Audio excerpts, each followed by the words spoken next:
உங்களோட வாழ்க்கையில ஒருத்தரை கூட வச்சிருக்கிறதுக்கு நீங்க ஒருபோதுமே போராட தேவையில்லை. அது உண்மையா இருந்தா அது எப்போதும் உங்க கூடவே இருக்கும், உங்களுக்காகவே இருக்கும். நீங்கள் எல்லாவற்றிலும் தோல்வி அடைந்து விட்டீர்கள் என்று நினைக்கிறது மிக மோசமான ஒரு வழி. தயவு செய்து கண்களில் கண்ணீருடன் கண்ணாடியில் உங்களை பார்க்காதீங்க. அது இன்னும் உங்களை சோகமாக்கிடும். சில நேரங்கள்ல உங்க உணர்வுகள் காயப்படும் போது கவலைப்படாதீங்க. இந்த தருணத்துல தான் விழிச்செழுந்து நீங்க உங்க மேல கவனம் செலுத்த முடியும்.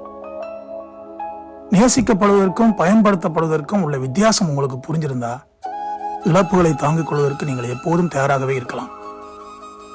உங்களை போன்ற உணர்வை உணராத ஒருவரோடு நீங்கள் சேர்ந்திருந்தால் எப்போதும் வலி உங்களோடு சேர்ந்திருக்கும். அப்பாவியாகவும் முட்டாளாகவும் இருந்தால் ஒரு நேரத்தில் நீங்களே உங்களை வெறுப்பீர்கள்.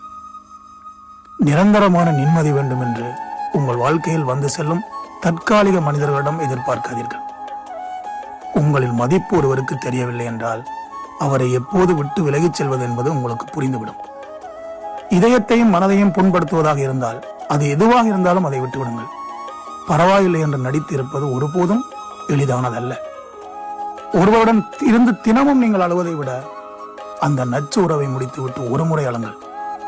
நீங்கள் செய்யக்கூடிய மிக மோசமான தவறுகளில் ஒன்று யாரோ ஒருவர் மாறுவார் என்று காத்திருந்து உங்கள் வாழ்க்கையின் பல வருடங்களை வீணடிப்பது. காட்சி எவ்வளவு அழகாக இருந்தாலும் அது உங்களை காயப்படுத்துகிறது என்றால் தயவு செய்து ஜன்னலை இழுத்து மூடுங்கள். ரொம்ப நன்றி.